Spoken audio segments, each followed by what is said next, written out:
So then I told her I was not going to eat that again. Hi, I'm Claude. And I'm Clinton, and we're the lamest offenders. On today's Marvel Legacy review, we're going to start with Guardians of the Galaxy. Let's get to it.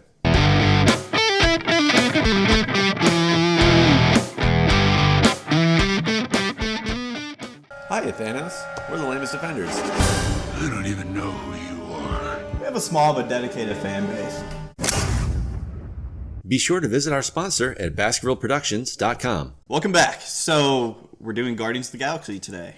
And I remember thinking about this movie, like even before the San Diego Comic-Con trailer leaked, I thought this movie was going to be complete garbage. Yeah, it was definitely a big chance Marvel was taking with this one. So, and I think if you say you knew who the Guardians of the Galaxy were before this movie, you're completely lying. Yeah, you're lying. You're lying. Unless you're no an one knew who they were. Yeah.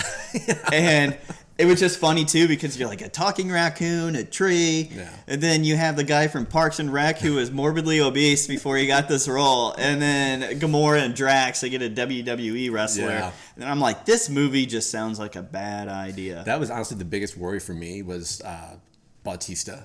Yeah. I was like, oh, this already got straight to DVD or Netflix now on it. So it's like, this sucks. Luckily, WWE wrestlers are already good actors, so he was amazing in it. Like, he was. They gave him an exact thing to do, and just do this. Just do it. Right. And he did. He performed very well. And he's a good actor now. He's the new Blade Runner. Yeah. He was actually pretty good. No, yeah, he was great. So, without talking about Drax too much, I mean, they did a really good job with Peter Quill.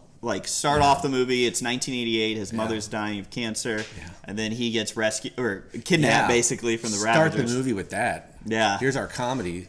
Here's our intergalactic comedy. It's pretty dark. I was like, where are we going with this? Where's the raccoon? Oh my god.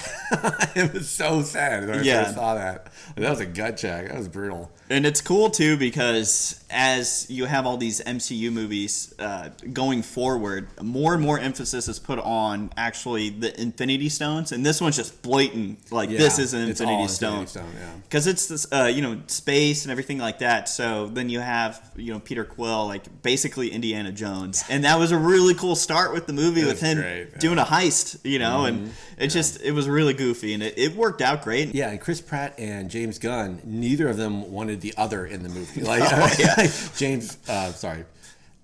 James Gunn did not want him in it. Yeah. He didn't even want to audition for it. But when the casting director actually got both of them in the same room together and Chris Pratt read some lines, James Gunn was like, that's the guy. He's Peter Quill. Yeah, you had to be goofy for this role, and it's a goofy movie, and Chris Pratt's got such... No, this is Guardians of the Galaxy, not a goofy movie. Yeah, that's true. That's another excellent movie. The Goof Troop, baby. It was amazing. Just everything seemed to just fall into place and align, and everything worked out. And it's funny watching the movie and having the introduction of Rocket and Groot, which are some of my favorite characters now in the MCU. It's just... Bradley Cooper was great. Yeah. That was great. And I'm glad they got a big name actor to play as a talking tree who says 3 words. That's all right, man, we're going to need a lot of emotion with this scene. All right, I got it. I was the Iron Giant. And he did a good job. He was. All right, Vin Diesel, we need you to be wood in this role, all right? And robotic in your last one. He's like, you got it.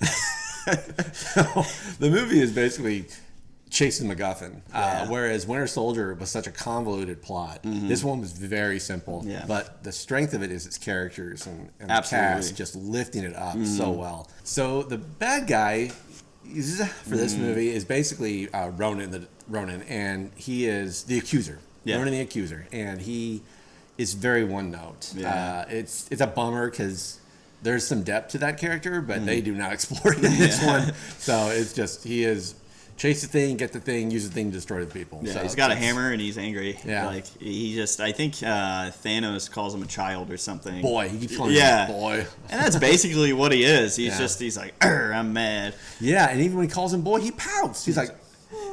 I don't know if he did that on purpose, but his lips was like, I'm mad. That's pretty comical. Yeah, and the other the other person in this movie that plays more of a villain role is Nebula. Yeah. And Nebula in the movies, historically, I feel like that actress is always screaming.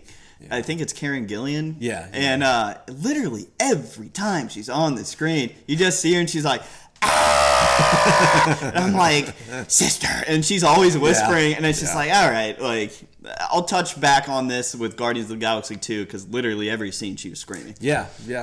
She had some redemption in Endgame. Yeah. She actually had some character development in Endgame. But she's a good actress, too. She is, yeah. But yeah, and then you have the first appearance of Josh Brolin Thanos in this movie, which was a real treat. That was actually a highlight for me, just to see him. He's coming off like Jonah Hex, and he needed to win like badly. But he did a good job. I mean, Thanos wasn't in it too much. But he shouldn't have been. But but it was just enough to be like, oh, okay. After this movie, there's a lot of Nova Corp. And I really want. And James Gunn said he was never interested in having Rich Rider, the main Nova, in a movie like with the Guardians of the Galaxy. So there's rumors now that Nova is coming. Well, he's the only one now. Yeah, no, that's They're true. All dead at the end of this Same one. with the comics. Spoiler it's pretty alert. much all like wiped out anyway. Yeah. So I'm really interested to see what they're doing with that. But it was just like the biggest tease too. I know. Yeah, it was like John C. Reilly of all people as a cop. Yeah, really kind of. Okay. Yeah, that's where we're going. Right, it was a straight. I mean, this movie is a straight comedy. Yeah, like it's one of the funnier MCU films. Mm-hmm. It's definitely like it's definitely a C. I recommend for me. But but it's just.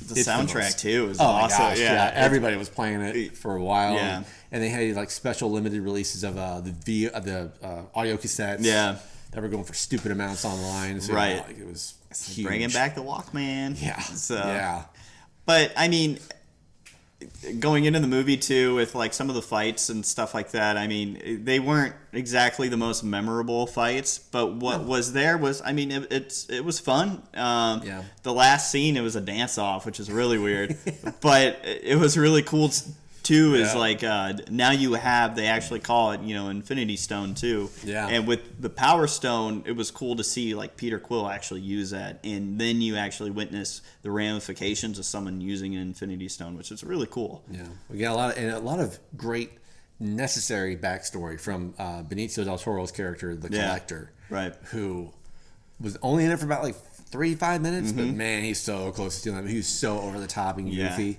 was fantastic. He must have smoked a lot of weed or something, gosh, but he had fun with it. It was cool. Did. He was you could tell he was just enjoying himself during that.